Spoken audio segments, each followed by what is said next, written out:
Chairman Patrick Pato Gregorio. Good morning po sa lahat, sa mga guests natin dito, President of POC, President Bambol, President Ricky, Sir Arnel, Sir Carlo of Milo, sa inyong lahat, sports media. Nice to be back here. Medyo nasusuki na yata natin itong Lanson Parang maganda ba ang deal dito? But seriously, I'm happy to be back here, a familiar hotel for sports tourism venues, and I'd like to congratulate President Ricky for organizing this. He's not only a good friend, he's really a very diligent and progressive sports leader. Kaya masarap naman suportahan kasi biro mo ginawa niyang sponsor yung PSC kahit walang suporta yung PSC. Okay. So, but joke lang po yun. Lagi kami naglolokohan. Alam niyo, maski sa tennis, nung nasa WTA 125, wala rin nung absent yan. Talagang lahat ng tennis matches, nandun siya. Pero hindi siya nanood. Nandun na siya. Kasi yung wife niya, former national tennis player. Alam niyo po ba yun? Ang wife ni Sir Ricky, former national tennis player. So, very important to yung nasa DNA talaga nila yung sports, no? Hindi mo alam, President Bambol?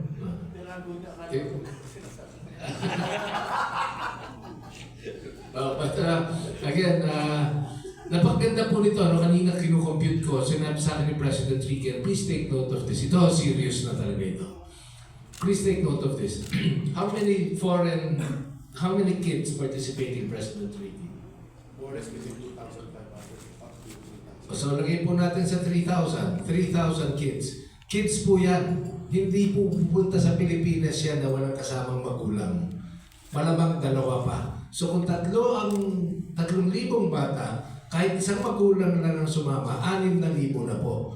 So, kung kasama ang nanay at tatay, di 9,000 na po. Ilang araw sila, President Ricky? At least 6 to 7 days. Lagay na lang po natin sa 6 days. So 9,000. So 9,000, that means you have one room. So 3,000 rooms times 7 days. Times lagay mo na lang sa 5,000 pesos per room. 75 million po yan. Wala pa yung pagkain. Wala pa yung tours. Wala pang shopping. 75 million na ang economic contribution sa pinagagagawa natin sa sports tourism. But more than that, I heard that and I believe that very well. It is developing the grassroots na bata pa sila nandun na sila, international level. Actually, the world, no? World level competitions na in their own country, in their own place. And you can just imagine the number of karate athletes who are not participating na naging aspirational na paglaki ko lalaban rin ako dyan. That is really the benefit of what we're doing. That is the beauty of this NSTIA.